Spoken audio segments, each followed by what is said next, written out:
Hey, I'm Robin Gully. I'm John Justin. We are your Ward 2 council reps here to give you the council recap. We think it's going to be short. We started obviously with open council work session as we usually do. The first conversation that we had was really around the idea of having organized trash collection. Mm-hmm. Before anybody panicked, it was a discussion to see if we want to have a further discussion. You're in the very preliminary ends of this, and it was a good discussion. There's a lot of moving factors in it. It's a complicated thing. Obviously, not anything anybody does lightly.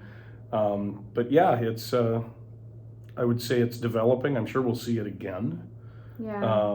But yeah, I don't think we came to any strong decision one direction or the other about whether we were or weren't going to move forward on it. I think we're still working it out in the weeds, I guess. You probably know this already from our other videos, but an open council work session, all we really do is talk about like what do we want to talk about more. Mm-hmm. And so it is just a work session. The debates on either side on organized trash collection, I mean, so Nate had a PowerPoint, our city manager had a PowerPoint where he like had some real pros and cons. What I will say that I think it comes down to is this, if you're a person who doesn't like having, and there's wear and tear that comes with this. Sometimes like you're a person who really doesn't like having multiple trash companies come down the alley. On my block, it's all day Thursday. Feels like we have all the trash collectors come by on Thursday, and my dog goes crazy. So I tend to like lean toward that camp of like, please, let's have less garbage trucks. On the other side, there are a lot of folks in our community who have really great relationships with their trash collectors, and in fact, we had one of those trash collectors, Bobby from Highland, who came to talk to us about his experience and and also like the experience of being part of an organized trash.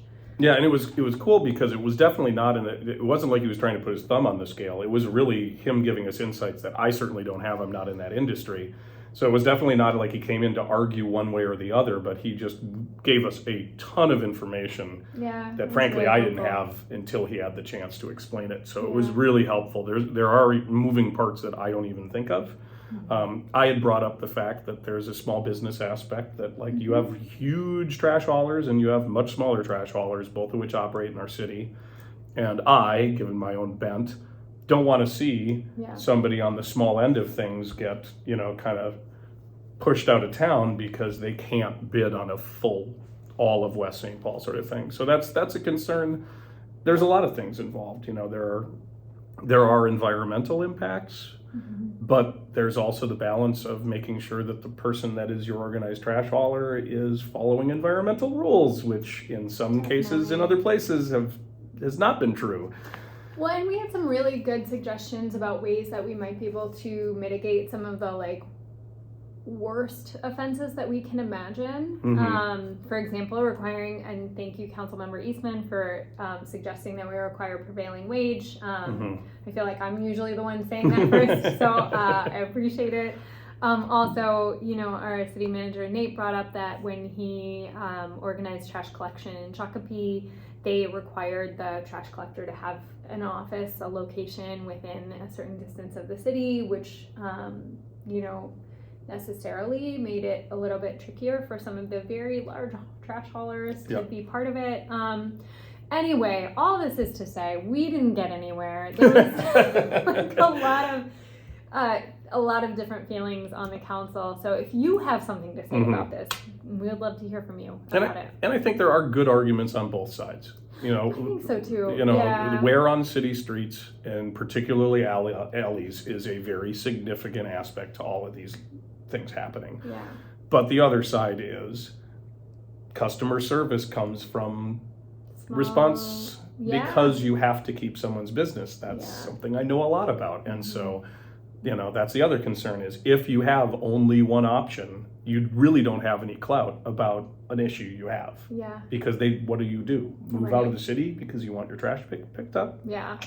So we have to, if we do move in that direction, that'll be the other thing, is we would have to do a lot of work to make sure that contract incorporated a lot of protections for West St. Paul residents, Definitely. in my opinion. Yeah. Which maybe that's the answer. We'll see what happens, but we're And early stages. it would, so just a couple more details. What we talked about was having a contract that was managed by the city, not having the service managed by the city. Yeah, So the we city would consider not become the trash collector. It We would be. consider ourselves like a very responsive city, and we try very hard to be customer.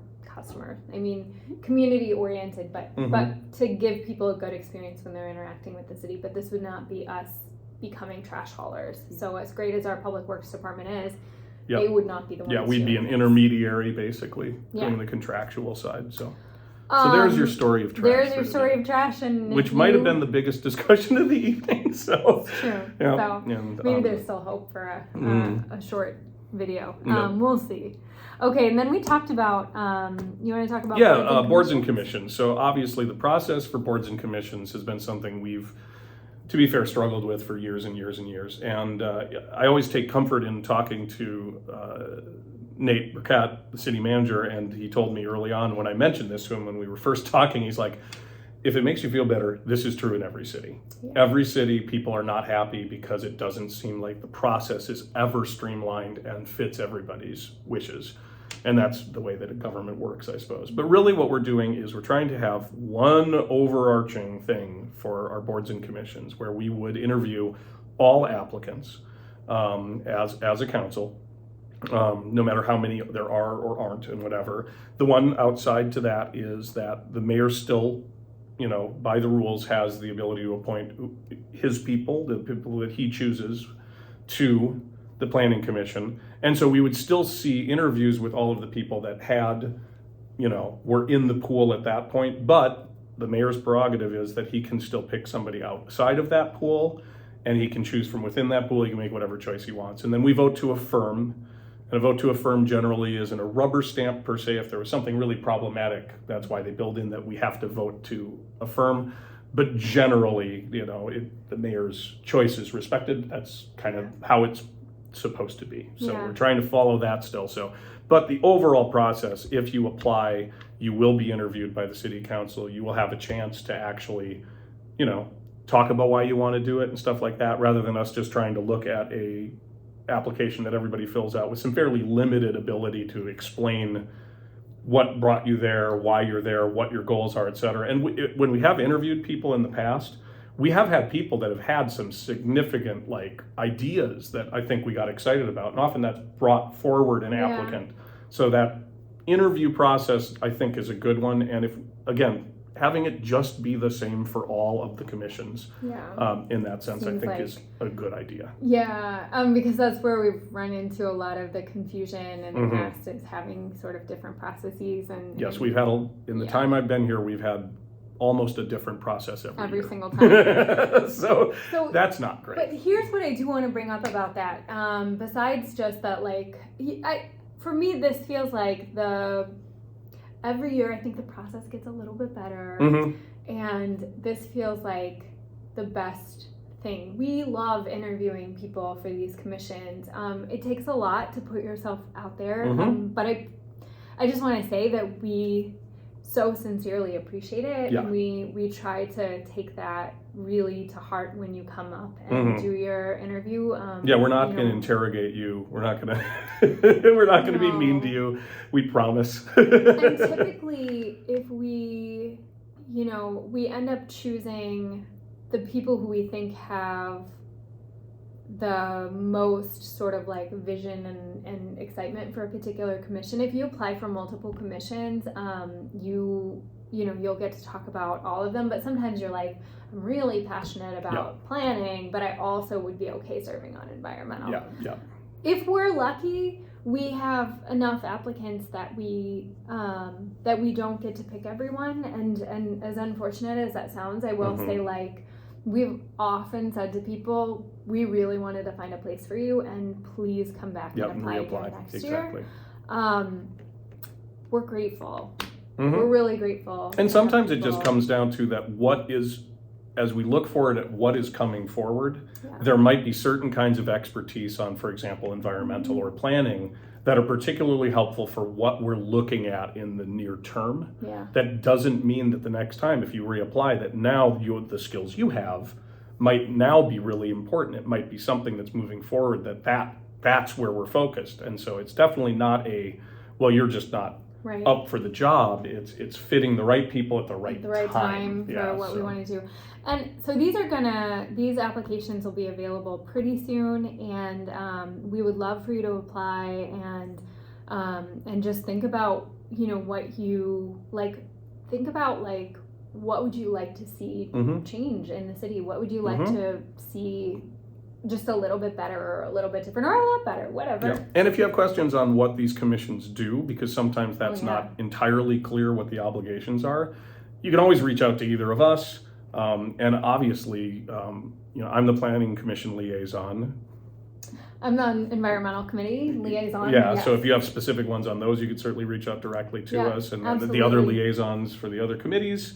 And, we're all here to answer questions. Give you the real deal on what's expected. It's often, I think people don't apply because they think that it's going to be hectic and difficult and contentious, and they don't want to get in fights every week.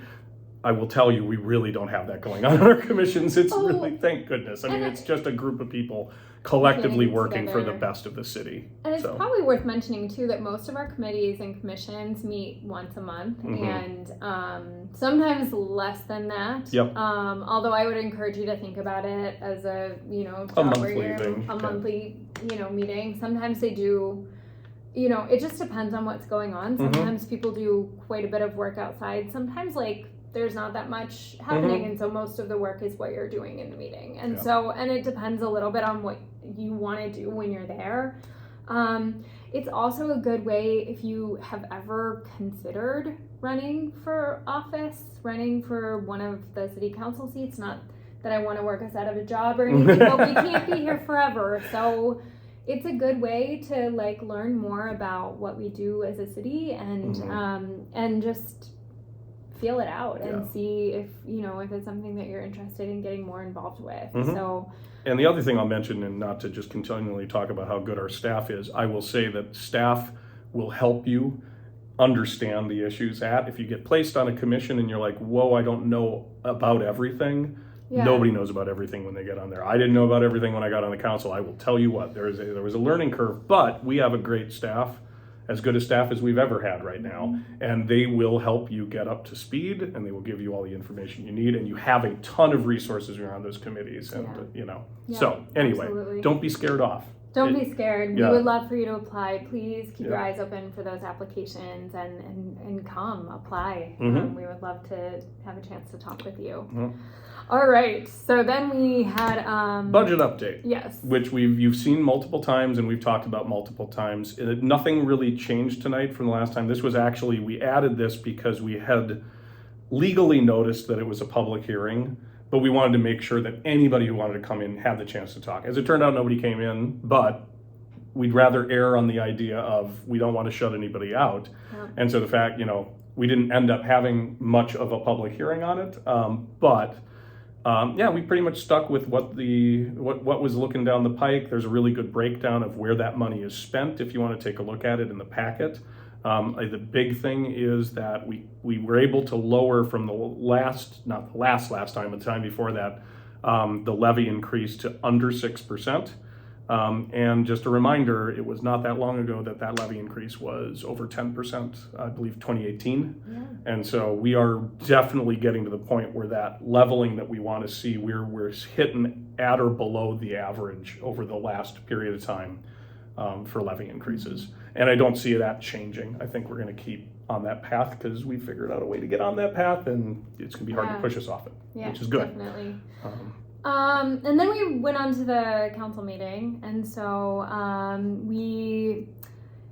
it was a lot of, largely it was a lot of stuff that we had talked about before, so it should be, if you watched our other council updates, stuff that you've heard of before. But the first thing that I want to mention actually is we had a proclamation recognizing Edgar Herrera, who is one of our just a bright shining star in our community.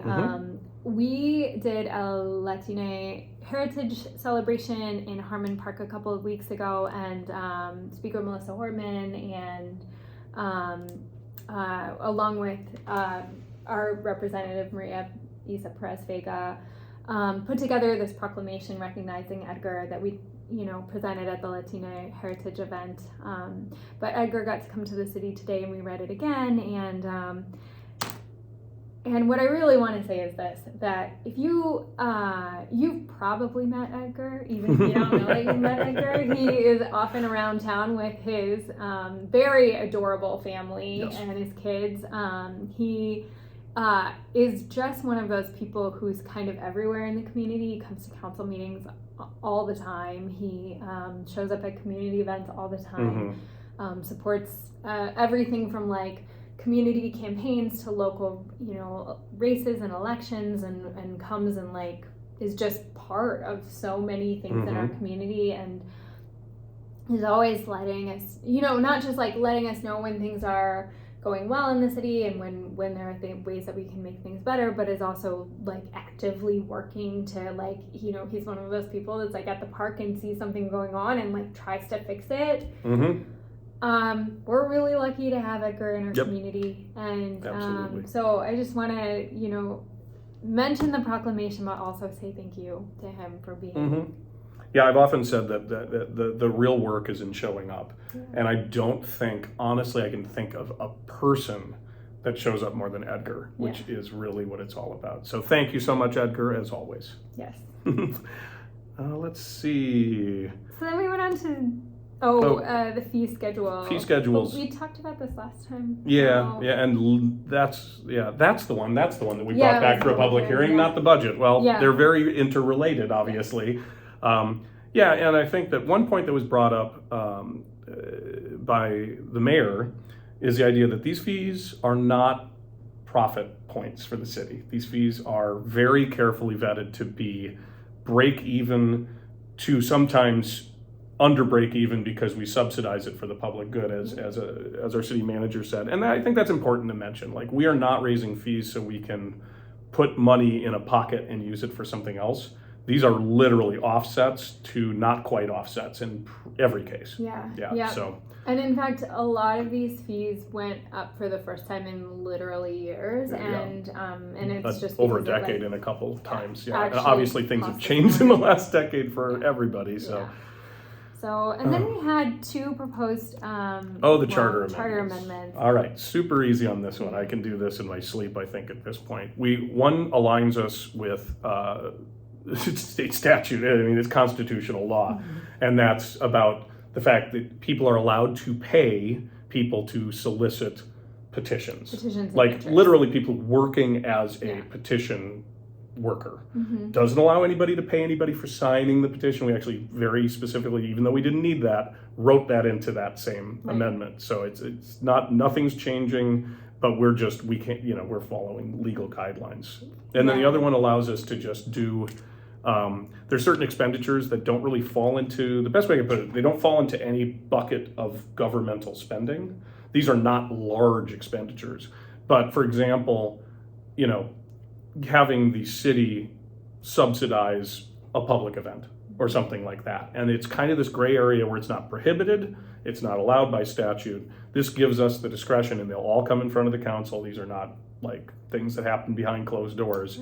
But when we are trying to do something good for the community that is legally gray, not because we're doing something wrong, but because it's just not something that some communities may have to worry about. Again, we're a charter city, we're different in a lot of ways. And it just allows us to do those things as long as they're vetted very carefully. So that's that. That was it. We didn't have a lot of discussion on the charter amendments, and it's just because we talked about them in the last meeting. And in fact, I said this in the meeting because it could have felt like we're just ramming them through. Silence in the council, but we talked about them last time, and they're very not contentious because they really are just lining us up with the state constitution and with state law, and making sure that we're like very explicit about how we're doing things. So the last thing. You want to take it? Yeah. Well, so actually, and then there's one that we get to be excited about that I forgot about till just now. Yeah, that's true. And so we had a couple people that were doing the assessments for citations and things like that. And we had a couple people, one of whom came in person, one of whom wrote a letter, for us to just understand the story behind the citations and what their situation was. And we like to, if we always welcome people to do that. I mean, we can never make a promise that it's going to change anything, because obviously it's a case-by-case basis. But it is helpful if you have citations and you feel like there's something that should be considered, either lowering them, getting rid of them, maybe something was miscommunicated, whatever. It really does help to come in. It's never going to hurt. It's never going to be like, well, now we're going to charge you more. So, I don't want to get into specifics of specific residents or properties. I don't think that's appropriate, but you can always come, you can always talk to us about it. And if there's, a real reason to discuss it further, we're going to do it. I mean, nothing is written in stone. We do have to not just waive everything, obviously, for good reason. I mean, that doesn't work either. So that there is a balance there, but so in the future, if you see citations, if you get something in the mail and you're confused by it, you don't understand, you feel it's an error, you feel like you have mitigating circumstances, come talk to us. And the one thing I would add too is, it's totally fine if you wait. Like, if you wait to come and talk to us until you've resolved the situation, or until there's such a heavy fine that you just don't know how you're going to get out from under it. I mean, that's okay, and we'll try to work with you. I mean, we're always trying to balance, how are we fair to everyone in the community, because you're not the only ones getting these fines and whatever. But it's even better if you get a fine. So if you get a citation, and let's say it's for just a garage that has issues or something like that. But you're like, I don't have the resources to fix this right now. If you can, come and talk to us. Let us know what's going on. It helps us. Again, I don't want to go further than I can and promise anything that we can't do, but it does help us.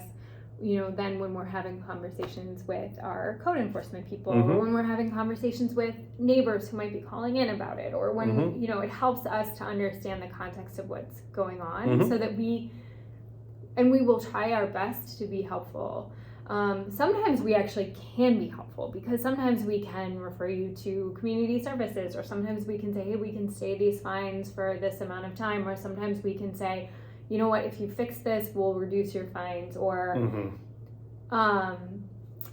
sometimes, sometimes we can't. But the fact is, we're never, ever, ever going to, we don't see it as a moral failing or anything like that. We see it as, this is a way that we try to keep our community a great place to live for everyone who lives here. And so these administrative citations and stuff are usually, if not always, a way for us to try to keep the neighborhoods in great shape for everyone who lives in them.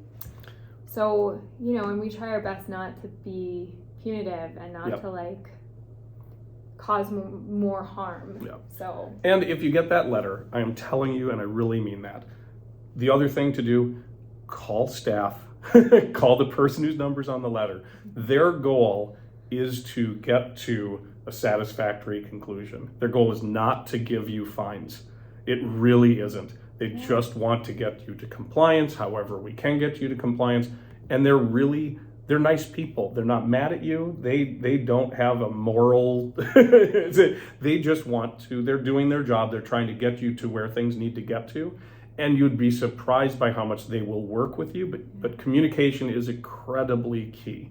Because if you don't have any communication, then nobody knows what's going on, and we only have certain tools, when those tools are further fines. Right. If we see something that's not changing, we have to treat everybody the same. We have to add another fine, and the goal of that is to get you to talk to us. It really is, and I know that it can seem like if you get a letter from the city is just looking to just pick on you and make life hard for you. It is the furthest from the truth.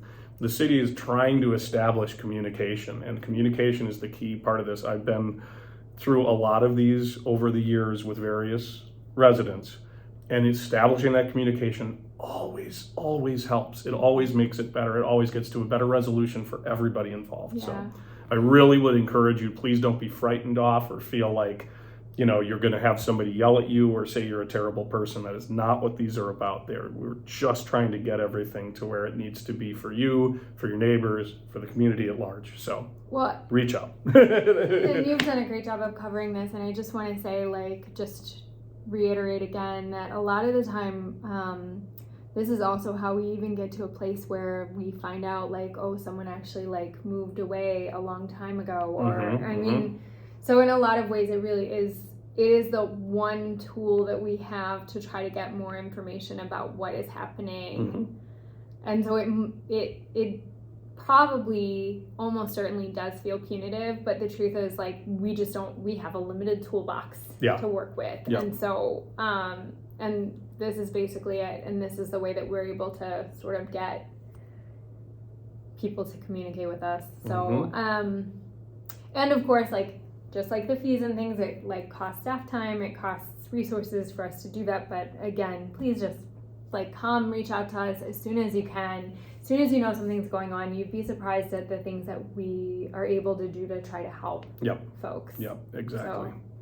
So to end on good news. Yeah, good news. Rig solicitation on a grant for sidewalk on Lothenbach between Avenue. Robert and Oakdale. So we're talking, you know, I think everybody, if you're not familiar with what stretch we're talking about the north side of Target. All the way down to Oakdale. Our friend didn't call in today. I know. There's one person who's going to be very happy to hear this, that it has been on the books and we're finally getting there. It's not going to happen next year. We're probably looking at a project maybe 2027, I think is what the estimate is. It's going to be a while. But the great thing about this one is we had multiple people in that area, businesses, that reached out and gave us letters of support for this, which is fantastic because nothing looks better on a grant application than when the people who are affected by the thing are saying, yes please put a sidewalk in front of us. And so I think that is almost, I won't ever say it's a done deal because things can change, but it looks extremely promising. I think we all love the idea of that pedestrian connection. So it's coming. Future looks bright on that one. It's coming. It's going to be a minute, but we're very excited, and you know, it's a good note to end on. So thanks, everyone. Thanks. Bye-bye. Bye.